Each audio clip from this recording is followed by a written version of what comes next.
구독, 좋아요는 사랑입니다. 먼저 꼭 눌러주시면 앞으로 더 노력하겠습니다. 장희빈 권력의 정점에서 추락한 여인의 비극. 프롤로그 사약이 든 은쟁반. 1701년 10월 10일 취선당. 마마 주상 전하께서 약을 하사하셨습니다. 은쟁반 위에 놓인 사발. 검푸른 액체가 찰랑인다. 장희빈은 그 사발을 보며 웃었다. 아니, 웃음인지 울음인지 알 수 없는 소리를 냈다. 약이라. 참 좋은 말이로구나. 그녀의 나이 45. 조선 최고의 권력을 쥐었던 여인이 이제 사약을 받아든 죄인이 되어 있었다. 하지만 이 이야기의 시작은 그보다 훨씬 이전 한 소녀의 꿈에서 비롯되었다. 제1장 역관의 딸. 옥정아, 또 거울을 보고 있느냐? 장영은 딸을 보며 한숨을 쉬었다. 역관 출신인 그는 중인 계층이었다. 양반도 아니고 평민도 아닌 어정쩡한 신분. 그래서 더욱 자식들에게 야심을 품었다. 특히 딸 옥정은 달랐다. 어려서부터 범상치 않은 미모에 말을 할 때면 주변 사람들이 저절로 귀를 기울였다. 글도 술술 읽어냈고 무엇보다 눈빛이 남달랐다. 아버지, 전 궁궐에 들어가고 싶어요. 16살 장옥정은 단호하게 말했다. 궁녀가 되어 무엇을 하려느냐? 평생 시집도 못 가고. 시집을 가면 뭐합니까? 양반집 며느리가 되어 시어머니 눈치나 보며 살 바에야 차라리 궁궐에서 제 운명을 스스로 개척하겠습니다.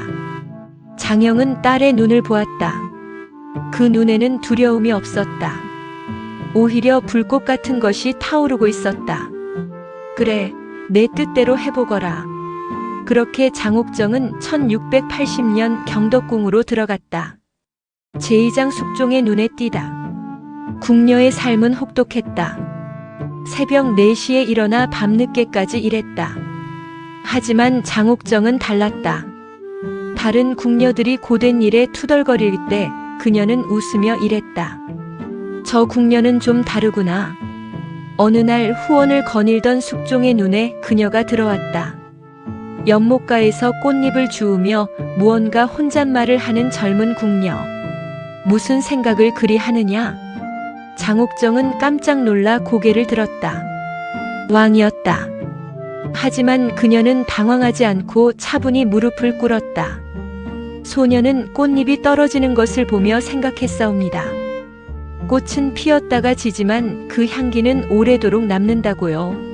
숙종은 흥미로운 눈빛으로 그녀를 보았다. 이름이 무엇이냐? 장옥정이옵니다. 옥정. 옥처럼 맑고 바르다는 뜻이로구나. 이름값을 하는지 두고 보겠다. 그날 이후 숙종은 자주 그녀를 불렀다. 처음엔 단순한 호기심이었다. 하지만 시간이 지날수록 숙종은 장옥정에게 빠져들었다. 그녀는 달랐다. 인현왕후는 온화하고 조신했지만 어딘가 재미가 없었다. 반면 장옥정은 대화할 때마다 새로운 이야기를 들려주었다. 때로는 위트 있게, 때로는 진지하게. 전하, 궁궐 밖 백성들은 요즘 쌀값 때문에 걱정이 많다고 합니다. 내가 어찌 그런 것을 아느냐? 오라버니가 전해주었사옵니다. 아무리 궁궐 아니라도 밖 세상을 모르면 우물 안개구리가 되는 법이지요. 숙종은 웃었다. 이 여인은 정말 특별했다. 제3장 승은과 질투. 1686년 장옥정은 정식으로 숙종의 승은을 입었다. 그리고 곧 수건으로 승격되었다. 이 소식에 궁궐은 발칵 뒤집혔다. 특히 인현왕후는 밤마다 눈물을 흘렸다. 어찌 그런 여자에게. 인현왕후의 상궁이 조심스럽게 말했다. 중전마마 주상께서 요즘 장수건만 찾으십니다. 어제도 밤새 취선당에 계셨다고. 그만하거라. 인현왕후는 손수건을 꽉 쥐었다. 하지만 그녀는 왕후로서의 품격을 잃지 않으려 애썼다. 반면 장옥정은 달랐다. 그녀는 숙종의 사랑을 확신했고 더 큰 것을 원했다. 전하 소첩이 꿈을 꾸었사옵니다. 무슨 꿈이더냐? 하늘에서 용이 내려와 소첩의 품으로 들어왔사옵니다. 숙종은 그 의미를 알았다. 태몽이었다. 1688년 10월 28일 장옥정은 왕자를 낳았다. 훗날 경종이 되는 이윤이었다. 아들을 낳았다. 숙종은 기뻐 어쩔 줄 몰랐다. 인현왕 후와의 사이에서는 자식이 없었기에 이 왕자는 더욱 소중했다. 장옥정은 곧 소위로 다시 희빈으로 승격되었다. 이제 그녀는 후궁 중 최고 지위에 올랐다. 제사장 인현왕 후 패출 권력의 정점. 패비하라고. 1689년 조정은 난리가 났다. 숙종이 인현왕 후를 폐위시키겠다고 선언한 것이다. 서인 대신들은 필사적으로 반대했다. 전하, 중전마마께서 무슨 죄가 있사옵니까? 이는 천지의 도리에 어긋나는 일이옵니다. 하지만 남인 대신들은 적극 찬성했다. 그들의 배후에는 장희빈의 오빠 장희재가 있었다. 중전께서 자식을 낳지 못한 지 이미 오래입니다. 희빈 장씨는 왕자를 낳았으니 이야말로 하늘의 뜻이옵니다. 결국 인현왕 후는 폐위되어 궁 밖으로 쫓겨났다. 그리고 장희빈의 아들 이윤이 원자왕 세자로 책봉되었다. 그날 밤 장희빈은 창밖을 바라보며 생각했다. 드디어 해냈다. 역관의 딸에서 희빈으로, 그리고 이제 원자의 어머니. 사실상 조선 최고의 여인이 된 것이다. 하지만 그녀는 몰랐다. 권력이 높이 오를수록 추락할 때의 충격도 크다는 것을. 제5장 몰락의 시작. 전하, 장희재가 또 백성들의 땅을 강제로 빼앗았다고 합니다. 장희재가 뇌물을 받고 관직을 팔았다는 소문이 파다합니다. 시간이 지나면서 장희빈의 오빠 장희재의 행패가 도를 넘었다. 그는 누이의 권력을 믿고 온갖 부정부패를 저질렀다. 숙종은 점점 장희빈에 대한 마음이 식어갔다. 그리고 어느 날 문득 폐비된 인현왕 후가 떠올랐다. 내가 너무한 것은 아니었을까? 1694년 숙종은 갑자기 정국을 바꿨다. 갑술한국이었다. 남인을 몰아내고 서인을 다시 등용했다. 그리고 인현왕 후를 다시 중전으로 복위시키라. 장희빈은 그 소식을 듣고 손이 떨렸다.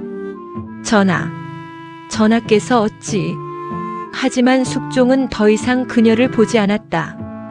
장희빈은 다시 후궁 신분으로 강등되었고 원자 이윤도 세자 자리에서 내려왔다. 모든 것이 무너졌다. 제6장 저주 사건. 1701년 8월 14일 인현왕 후가 갑자기 죽었다. 그리고 며칠 후 궁궐에 충격적인 소문이 돌았다. 장희빈이 인현왕 후를 저주했다던데.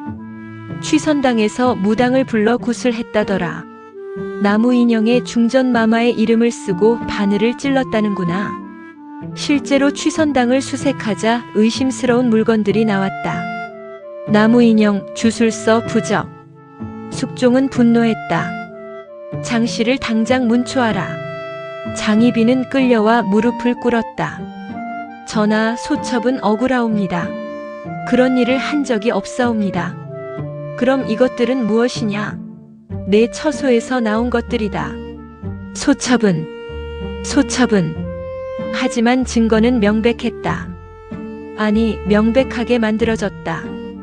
서인 대신들은 이 기회에 장희빈을 완전히 제거하려 했다. 역적 장씨는 마땅히 사사하여야 하옵니다. 결국 숙종은 결단을 내렸다. 사약을 내리라. 제7장 마지막 밤. 사약을 받기 전날 밤 장희빈은 아들 이윤을 만났다. 어마마마. 13살 소년 이윤은 울먹이며 어머니를 껴안았다. 울지 마라, 윤아. 장희빈은 아들의 머리를 쓰다듬었다. 그녀의 손은 떨리고 있었다. 어마마마는 정말 저주를 하셨나이까? 장희빈은 대답하지 않았다. 대신 아들을 꽉 껴안으며 말했다.